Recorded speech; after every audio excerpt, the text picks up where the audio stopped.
하늘을 덮으시며 땅을 위하여 비 준비하시니 예루살렘아. 목회자 생각 263번째 목회자 세미나를 마치고 이번 주 설교와 연결점 2025년 10월 26일 지난주 저는 베트남에서 목회자 세미나를 인도하며 하나님께 주신 은혜를 체험했습니다.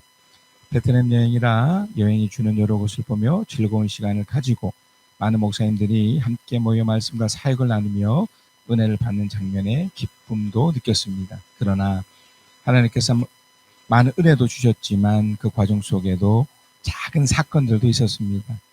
한 목사님이 시장을 구경하시던 중 오토바이 뺑소니를 당했습니다. 모두가 놀랐습니다. 그런데 감사하게도 큰 부상 없이 회복되는 일이 있었습니다.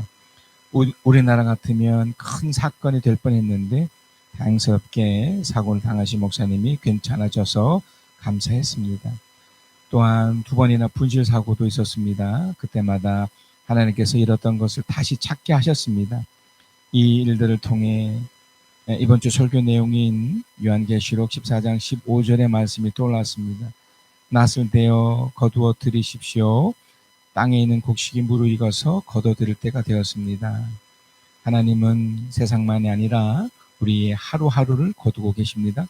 사건과 사고 속에서도 하나님은 여전히 우리의 삶을 심판하시며 동시에 구원하신다는 것을 느꼈습니다. 처음은 하나님이 인류와 한 사람에 대해 공의적 입장에서 추수하신다는 것입니다. 의인과 악인을 가르시고 모든 것을 완전하게 마무리하시는 심판의 완성을 보여줍니다. 물론 이런 일들은 어떤 사건의 일들을 통해 펼쳐지지만 하루의 삶에도 그리고 한 개인의 삶에도 그리고 온 인류를 향해 적용되며 펼쳐집니다. 그러나 이 심판은 단순히 벌을 주는 것이 아니라 하나님의 정의가 완성되는 과정이기도 합니다. 여기서 완성이라는 것은 단지 어떤 마무리를 말하는 것이 아니라 진짜 마무리 전에 기회의 장면이기도 합니다. 그러니 누군가에겐 끝일 수 있지만 누군가에게는 구원의 결단의 순간이기도 합니다. 뺑소니를 당했기에 내 입장에서 심판의 한 징조처럼 느낄 수 있습니다. 가방을 분실했기에 나의 책임이며 어리석은 내 모습의 반영이기도 했을 겁니다. 그러나 감사한 것은 그것으로 끝이 아니라 나를 돌아보고 하나님 입장에서의 공의를 생각하여 다시 하나님을 인정하고 맡길 수 있었습니다. 저는 이번 모임의 진행자로서 이런 사고와 상황이 힘들었었고 마치 나 때문에 일어나는 것처럼 느끼지기도 했지만 하나님에 대한 나의 결단의 기회이기도 했습니다. 2번째는 안타까운 상황이 믿음으로 서 있는 사람에게 하나님을 다시 의지하고 돌아가게 하는 기회였습니다. 이것을 잘 알기에 다시 감사하기로 했던 겁니다. 우리는 하나님을 신뢰하며 어떤 상황 속에서도 믿음의 결단으로 살아가는 사람들입니다. 저번 주 베트남 사역 속에서 저는 그 결단을 새롭게 배웠습니다. 사고의 순간에도 하나님이 함께 하신다는 믿음을 포기하지 않은 것이 바로 구원의 결단이었습니다. 잃어버린 것을 다시 찾으며 하나님은 모든 것을 완성하신다는 신뢰를 새롭게 고백했습니다. 그를 맺으며 나의 삶 한순간 작은 사건 하나하나도 하나님의 추수의 과정 안에 있습니다.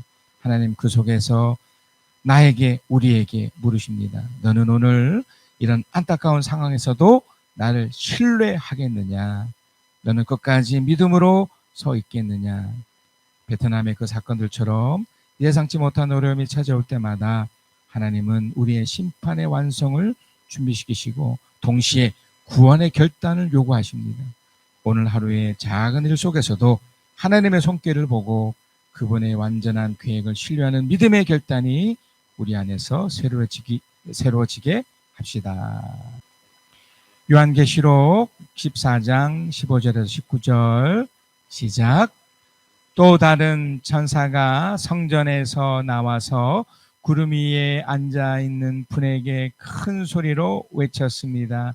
낫을 대어 거두어 들이십시오. 땅에 있는 곡식이 무르익어서 거두어 들을 때가 되었습니다. 그러자 구름 위에 앉은 분이 낫을 땅에 휘둘러서 땅에 있는 곡식을 거두어 드렸습니다. 또 다른 천사가 하늘에 있는 성전에서 나왔는데 그도 역시 날이 선 낫을 가지고 있었습니다. 또 다른 천사가 제단으로부터 나왔습니다. 그는 불을 지배하는 권세를 가진 천사였습니다. 날이 선 낫을 들고 있는 천사에게 큰 소리로 말하였습니다. 날이 선 그 낫을 대어 땅에 있는 포도나무에서 포도송이를 거두십시오. 포도가 다 익었습니다. 그래서 그 천사가 낫을 땅에 휘둘러 땅에 포도를 거두어서 하나님의 진노의 큰 포도주를 만드는 술틀에다가 던졌습니다. 여러분, 제가 요한계시록을 강의하면서 늘 소두에 드리는 첫 번째 표현은 우리가 지금 처한 상황들에 대한 여러분의 이해도입니다. 다 알고 계시죠? 겉으로는 좀 괜찮은 것처럼 보여도 분명 우리가 처한 현실은, 우리 상황은 그렇게 쉽지 않은 상황입니다. 물론 이렇게 좋은 일도, 또 행복한 일도 분명히 있지만 또 그 반대적인 일도 있지요. 그래서 여러분이 그 두 가지를 다 이해하셔야 되는데, 먼저 우리 어려움들을 여러분 아주 냉정하고 냉철하게 보셔야 됩니다. 왜 그럴까? 일단 성경에서는 일관되게 요한계시록에 얘기하지만 하나님의 지금 심판의 현상이라고 얘기를 하고 있어요. 이미 성경의 비밀인 7번째 봉인이 띄어진 상태고요. 또 7번째 나팔이 이미 불려진 상태입니다.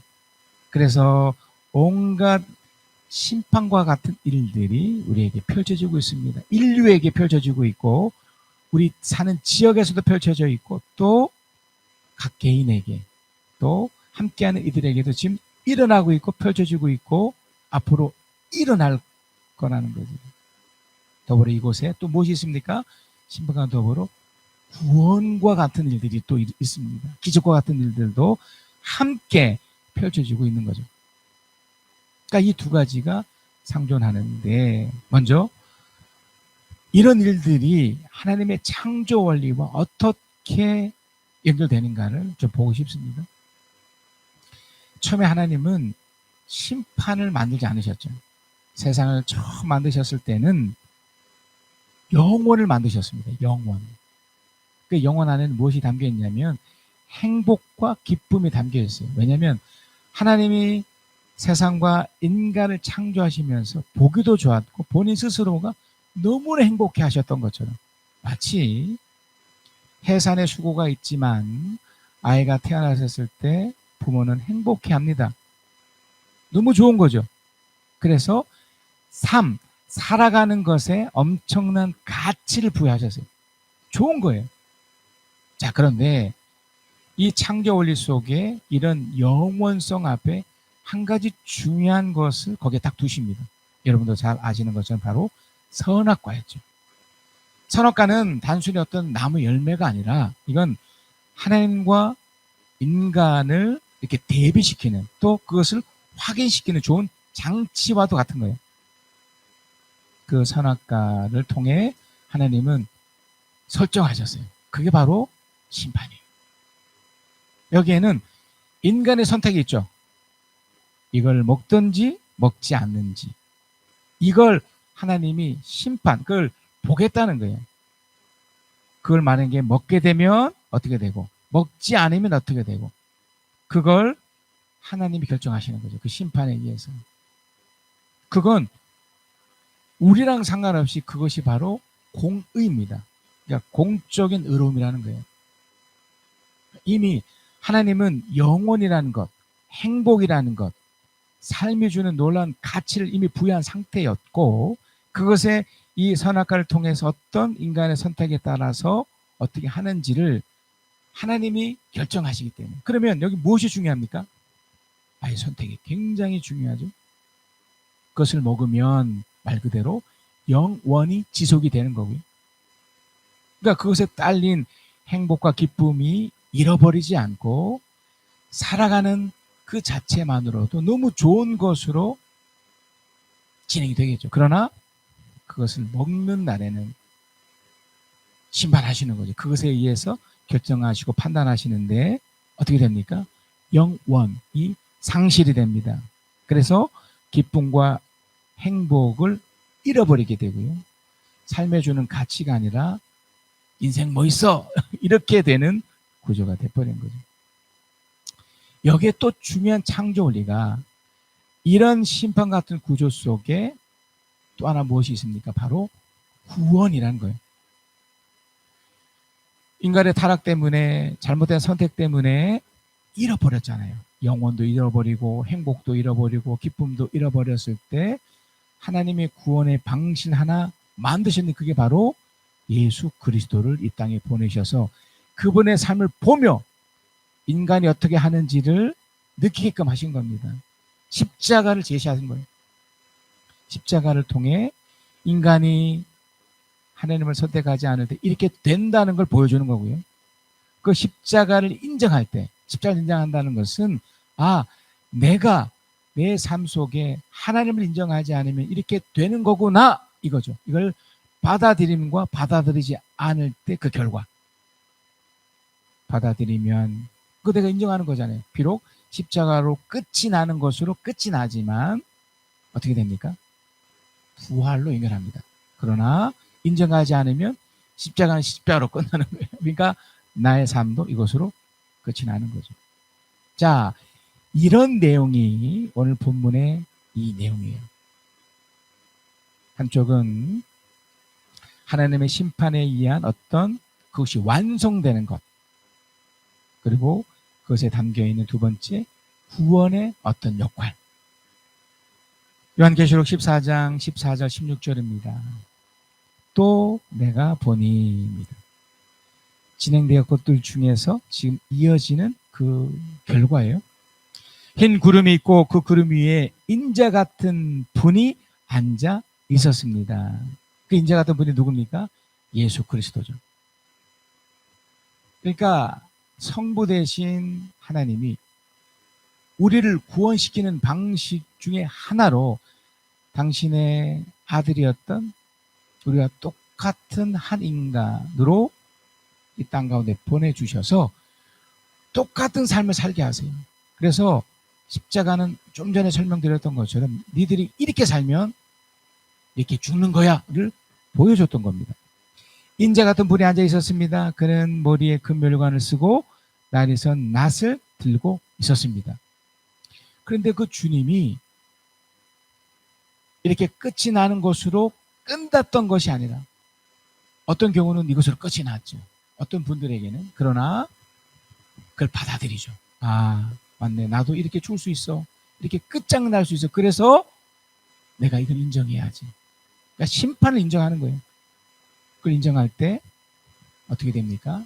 하나님이 구원으로 3일 후에 그를 부활하셨던 것처럼 구원으로 연결시키는데 그 심판이 성부가 진행하셨던 것이 예수 그리스도가 부활 승천함으로 통해 이제 예수 그리스도가 그 심판의 한 정점에 되어 주신 거예요.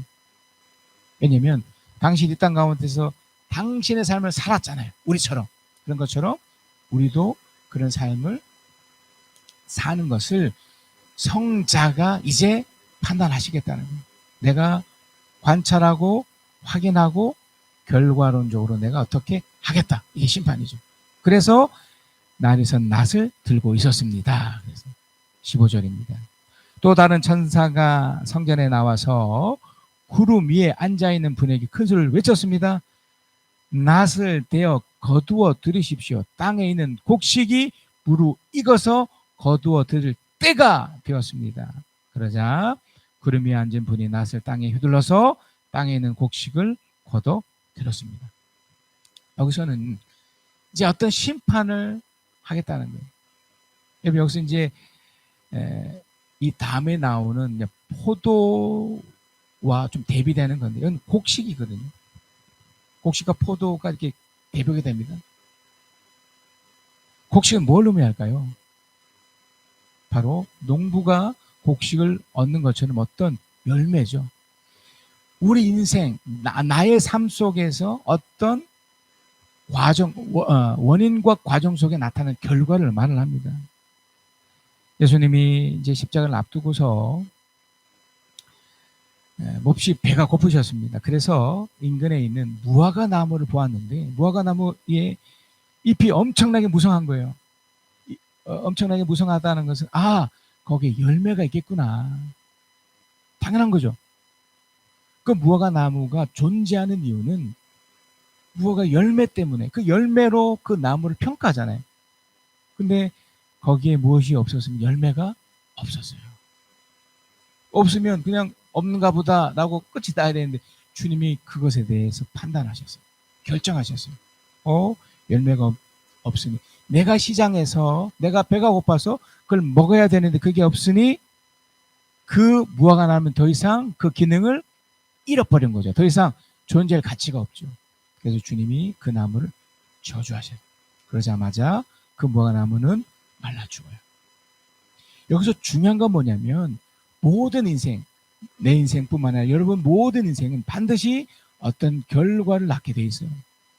그 결과가 결국엔 누군가의 심판에 의해서 나타난다는 거예요. 그래서 여러분 평가가 그래서 중요합니다. 근데 이 평가는 제가 이미 창조 원리에서 말씀드렸던 것처럼 객관적인 평가예요. 물론 상대적인 평가일 수도 있지만 객관적인 평가예요. 그 객관적인 평가가 뭘까요? 여러분 그 무화과 나무의 열매를 열릴 때 무화과 나무가 어떤 상태였나요? 잎사귀가 이렇게 크고 화려하고 풍성했다니까요. 그러니까 겉으로는 대단한 무엇인가 있는 것처럼 보이지만 실제로는 아무것도 없었던 거죠. 마치 여러분 하나님의 객관적인 평가는 여러분의 외적인 모습이 아니에요. 여러분이 나타나지는 그런 것들보다 여러분의 내면입니다. 제가 수없이 여러분이 말씀드린 것처럼 내 마음을 점검하라고 말씀드리지 않았습니까? 그 마음. 여러분 농부가 이제 농사를 지을 때 어떻게 짓나요? 물론 적당한 비도 내려야 됩니다. 지금 비가 계속 내려오고 있죠. 지금 이 시기에 내리는 비가 굉장히 좋은 비예요. 수술을 앞두고 그 이상의 비는 조금 위험할 수 있지만 적절한 양의 그 비는 내년 다시 농사를 지을 때 이렇게 축적되어지는 놀라운 비고요. 또 적절한 햇빛. 이건 너무나 중요하고 필요하죠. 그러니까 이것은 우리 영역은 아니에요. 하나님의 영역이죠. 근데 농부는 이런 것 속에서 세 가지를 확인하게 됩니다. 그러니까 여러분 삶 속에서 지금 확인해야 될 것들. 그걸 한마디로 하면 여러분의 마음 상태인데 하나는 뭐냐면 농부가 그 햇빛과 물을 이렇게 보면서 그 수확할 작물이 잘 자라는지 관찰하는 거죠. 관찰이에요, 관찰. 그러니까 우리의 역할은 관찰이에요. 여러분 마음을 관찰하셔야 돼요. 내가 지금 화가 나 있는지 불편한지 좋은지 나쁜지 내 마음을 관찰하는 거죠. 그 관찰이 되면 이제 농부가 그 다음 어떻게 합니까? 그걸 어떻게든 처리를 해야 되는 거잖아요. 물이 고여 있으면 물이 이 논에 잘 들어오도록 길을 터주고 또 그 작물에 다른 작물이 끼어 있으면 뽑아내야 되잖아요. 전부 다는 못하더라도 이렇게 뽑아내고 또 날씨를 확인하면서 계속해서 잘 자라나도록 확인시키고 남대로 조치를 취하는 거죠. 그러니까 두 번째 우리 마음, 내 마음을 확인해야 돼요. 불편한 그것을 확인하면서 처리하는 거죠. 자, 그러면 세 번째 무엇이 가능해집니까? 이 농부들도 이 첫 번째, 두 번째를 잘 했으니 그러니까 적절한 비와 햇빛과 연관성도 있지만 결국 무엇이 가능해집니까? 기대할 수가 있어요. 어떤 기대할 수 있나요? 곡식이 잘 여물겠구나, 잘 이뤄내겠구나. 그러니까 내 마음이 하나님의 그 객관적인 평가 앞에서 그것만 잘 다루어도, 잘 관찰하고 확인해서 잘 처리만 해놔도 여러분 어떻게 될까요? 하나님의 심판같이만 보여지는 여러 가지 일들도 회복이 되고 바뀔 수 있을 뿐만 아니라 그것이 유지만 되면 외부적인 어떠한 심판 같은 일이 펼쳐져도 끄떡없다는 거예요. 괜찮다는 거예요. 그래서 구원이 너무나 당연하게 펼쳐집니다. 그러니까 그 구원에 의한 영원히 회복이 되고 행복과 기쁨과 삶에 주는 가치가 유지되는 거예요. 그러나 반대적인 경우가 있죠. 자, 계시록 14장 17절 20절입니다. 또 다른 천사가 하늘에 있는 성전에서 나왔는데 그도 역시 날에서 낫을 가지고 있었습니다. 또 다른 천사가 제단으로 나왔습니다. 그는 불을 지배하는 권세를 가진 천사였습니다. 날이 선 낫을 들고 있는 천사에게 큰 소리로 말하였습니다. 날이 선 그 낫을 대어 땅에 있는 포도나무에서 포도송을 거두십시오. 포도가 다 익었습니다. 여러분, 여기서 포도가 풍요의 상징이기도 하지만 이 겉과 속이 다른 또 다른 면을 말해주고 있어요. 지금 곡식과 대비되는 포도송이에요. 여러분, 포도송이를 생각하니까 뭘 또 느낄 수 있나요? 이제 이곳에서는 아마 그 발효된 그 술을 말하는 것 같아요. 자, 이어서 계속 말씀드립니다. 19절. 그래서 그 천사가 낫을 땅에 휘둘러 땅의 포도를 거두어서 하나님의 진노의 큰 포도주를 만드는 술틀에다가 던졌습니다. 포도가 분명 풍요의 상징이긴 하지만 제가 또 다른 해석인 바로 그 무엇인가에 의해서 술틀에 던져져요. 그리고 20절. 술틀은 성 밖에 있었는데 그것을 밟아 누르니 거기에서 피가 흘러나왔습니다. 그 피가 마을 굴레의 높이까지 닿고 거의 1600 스타디온이나 퍼져나가서 약 300km래요. 이게 300km. 엄청난 양의 피가 쏟아진, 포도가 들어갔는데 거기 피가 나온 거죠. 자, 이건 좀 전에 곡식은 어떤 심판에 의한 구원이라고 말씀드리면 이건 심판에 의한 하나님의 멸망, 다시 말하면 우리의 멸망을 말하는 거예요. 무섭죠, 여러분. 그래서 포도송이가 다 익었다라는 것은 어떤 거냐면 곡식과 대비된 어떤 상황, 어떤 내용인데 바로 우리 마음의 불편한 상태를 그냥 방치하는 거예요. 화나고 불안하고 짜증나는 것을 그대로 두는 거죠. 여러분, 이걸 조금 전에는 처리를 했잖아요. 관찰하고 확인하고, 그래서 어떻게든 기대로 나가서 해결이 됐습니다. 그러나 그걸 하지 않을 때는 어떻게 됩니까? 방치된 채로, 불편한 채로 사는 거예요. 짜증난 채로 사는 거예요. 화는 그 상태로 사는 겁니다. 여러분, 일반적으로 술이 주는 좋은 효과가 있습니다. 그게 왜 나쁜 거겠어요? 뭐 잊고 싶을 때, 막 짜증나고 화가 날 때, 뭔가 풀고 싶을 때, 예, 술을 마실 수 있습니다. 거기까지 뭐 이해되고, 네. 그런데 그 술을 이제 의지하기 시작해요. 조금만 잊고 싶으면, 화가 나면 술을 차기 시작하죠. 거의 99%는 다 중독 형상으로 바뀌어요. 강력하기 때문에. 그래서 여러분, 중독 중에 가장 무서운 중독이 바로 알코올 중독이에요. 술을 할 수만 있으면 안 먹는 게 좋지만, 뭐 먹는 경우라도 이렇게 자제만 되면 너무 좋겠지만 이 해악이 너무너무 큽니다. 여러분, 가장 무서운 게 뭡니까? 술을 먹고 나서 그 음주운전이지 않습니까? 한때 그 임영웅과 버금갈 정도로 큰 영향을 끼쳤던 김호중이라는 멋진 청년이 있습니다. 이 친구가 크리스찬으로 또 알려져서 굉장히 영향을 끼쳤는데 이분이 술을 먹고 바로 그것을 무마하는 과정에서 잘못된 것을 선택함으로 인해서 아마 다시 재기하기 힘들지 않을까. 지금 감옥에 있지 않습니까? 그거 뭐 특별하고 대단한 걸 한 건 아니었습니다. 그러나 그가 술을 먹고 그걸 절하지 못한 거죠.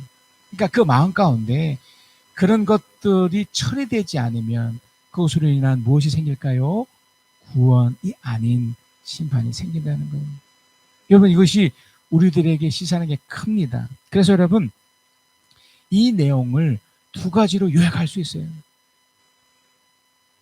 하나님의 창조 원리가 분명히 존재하고 펼쳐지는데 거기에 무엇이 있습니까? 나의 선택이 있다는 거예요.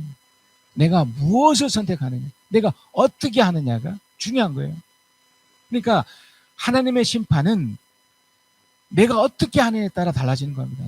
특별히 그 내 마음 가운데 하나님을 선택해서 이걸 하나님 편으로 가져갈 것이냐, 아니면 내 마음대로 선택해서 내가 하고 싶은 대로 하느냐. 결정적인 두 번째는 바로 그 심판을 인정하는 거예요. 하나님이 어떤 결과를 할 것인가에 대해서 인정하는 거예요. 물론 여러분, 이건 쉽지 않습니다. 내가 한 일이고 내가 펼쳐진 건데 하나님이 정말 할 수 있을까? 반대로 그러면 나는 어떻게 할 수 있을까요? 여러분께서 또 내가 선택해야 되는 거죠. 반드시 심판이 있고 이것은 긍정적인 구원이나 반대로 부정적인 또 그 무엇으로 나타날 수 있습니다. 그래서 여러분, 이 상황 가운데 여러분이 잘 선택하셔서 하나님의 축복과 놀라움으로 이 땅을 살아가시든지 아니면 마음이 불편한 채로 그냥 그대로 방치하셔서 하나님의 심판 속에 안타까움으로 빠지시든지. 그래서 여러분, 이렇게 결단이 가능합니다. 이 내용이 가능합니다. 지금의 상황 속에서 하나님의 창조 원리를 잘 알아 하나님의 공에 의한 심판이 있기 때문에 하나님 향한 기대와 반전을 예측하며 바르게 삽시다. 하나님은 나에게 심판에 의한 망함이 아닌 구원으로 일하십니다. 주 예수의 강림이 가까우니 저 천국을 얻을 자 회개하라. 주 성령도 너희를 부르시고 무천사도 나와서 영접하네. 주 예수님 너희를 찾으시니 왜 의심을 하면서 오지 않나. 온 세상 죄 담당한 어린 양은 죄 많은 자 불러서 구원하네. 주 어느 때 다시 오실는지 아는 이가 없으니 등 밝히고 너는 깨어 있어 주를 반겨 맞으라. 주 안에서 우리 몸과 마음이 깨끗하게 되어서 주 예수님 다시 오실 때에 모두 기쁨으로 맞으라. 주 오늘에 다시 오신다면 부끄러움 없을까. 잘하였다 주님 칭찬하며 우리 맞아 주실까. 주 안에서 우리 몸과 마음이 깨끗하게 되어서 주 예수님 다시 오실 때에 모두 기쁨으로 맞으라. 주 예수님 맡겨주신 일에 모두 충성 다했나. 내 맘속에 확신 넘칠 때에 영원 안식 얻겠네. 주 안에서 우리 몸과 마음이 깨끗하게 되어서 주 예수님 다시 오실 때에 모두 기쁨으로 맞으라. 예수님 언제 오실는지 한밤에나 낮에나 늘 깨어서 주님 맞는 성도 주의 영광 보겠네. 주 안에서 우리 몸과 마음이 깨끗하게 되어서 주 예수님 다시 오실 때에 모두 기쁨으로 맞으라.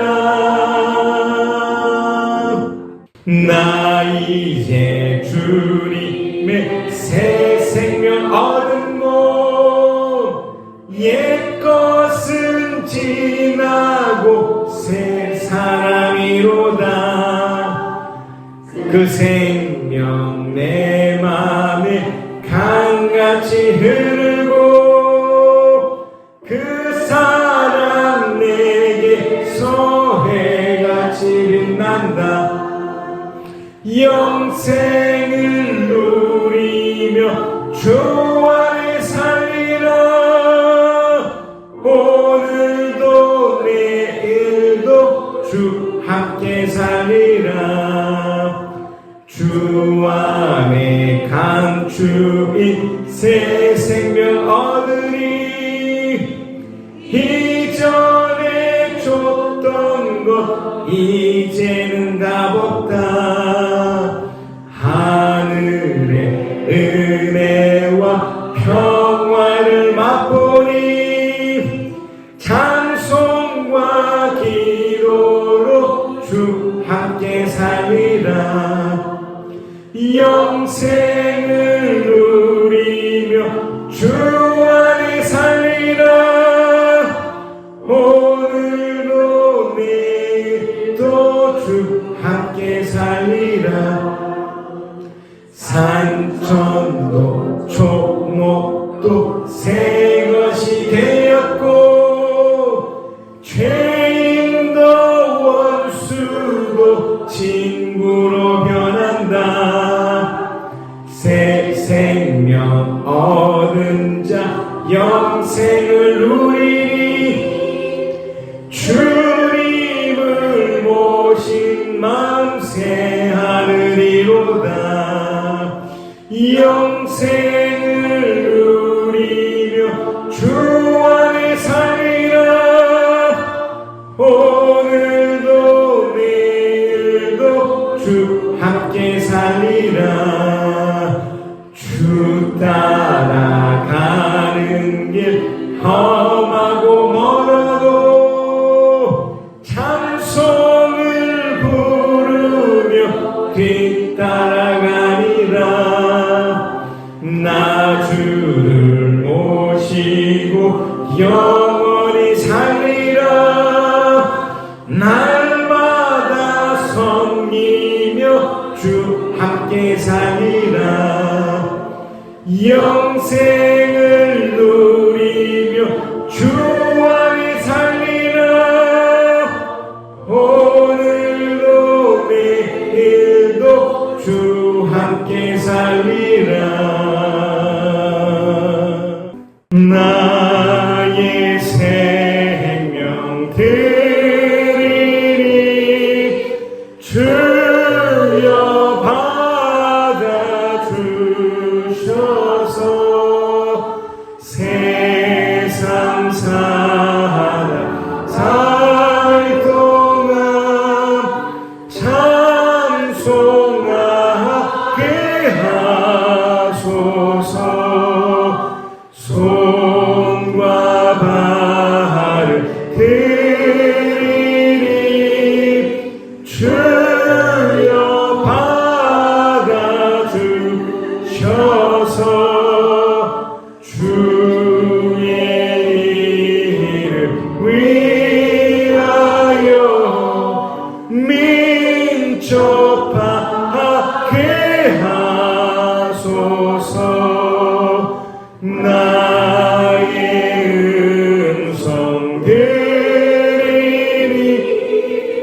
주여 받아주셔서 주의 진리 말씀만 전파하게 하소서. 주와 같이 길 가는 것 즐거우리라닌가. 우리 주님 걸어가신 발자취를 밟겠네. 한 걸음 한 걸음 주 예수와 함께 날마다 우리 걸어가리. 어린아이 같은 우리 미련하고 약하나 우주의 손에 이끌리어 생명길로 가겠네. 한 걸음 한 걸음 주 예수와 함께 날마다 우리 걸어가리.